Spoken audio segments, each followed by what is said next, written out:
Di suatu desa yang asri, hiduplah keluarga petani yang terdiri dari Pak Tani dan Bu Tani. Dalam keseharian, hidup mereka dipenuhi keterbatasan karena belum memiliki ladang sendiri.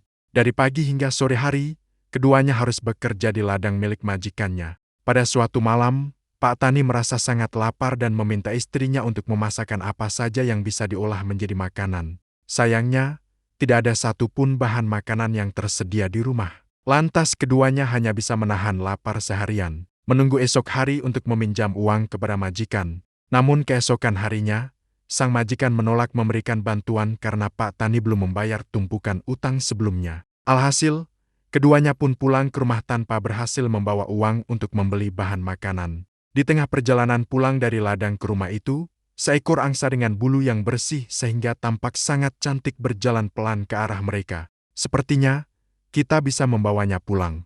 Perkataan Bu Tani membuat Pak Tani melihat di sekelilingnya untuk memastikan apakah angsa itu merupakan hewan ternak salah satu warga desa atau bukan. Iya, aku juga tidak pernah melihat ada warga yang memelihara angsa. Kita bawa saja dia pulang. Balas Pak Tani sambil menggapai angsa yang terlihat lelah itu dengan sangat hati-hati. Benar, kita bisa meletakkannya di kandang ayam kita yang dulu. Setelah itu, Pak Tani dan Bu Tani pun melanjutkan perjalanan pulang. Keesokan paginya, Pak Tani yang hendak memberi minum sang angsa dibuat terkejut karena menemukan angsa itu telah menelurkan beberapa telur emas. Bu, ibu kemarilah. Kamu harus lihat ini. Mendengar panggilan sang suami, Bu Tani segera melihat keajaiban itu. Wah, Pak, kita bisa menjualnya di pasar.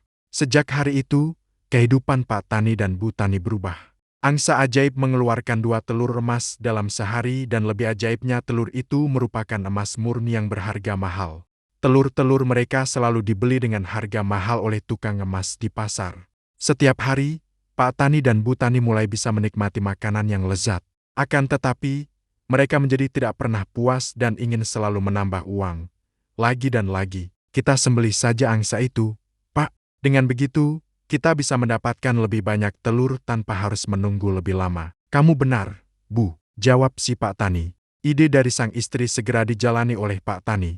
Saat malam hari, ia mengeluarkan angsa dari kandang dan menyembelihnya. Namun sayang, tidak ada satupun telur emas di dalam perut angsa itu. Pak Tani dan Bu Tani menyesali perbuatan mereka. Mereka tidak menemukan telur emas yang banyak dalam waktu yang cepat. Mereka justru kehilangan angsa ajaib yang menyelamatkan hidup mereka dari kemiskinan. Pesan moral mengingatkan kita agar menjauhi sikap serakah. Bersyukurlah atas apa yang sudah kita miliki.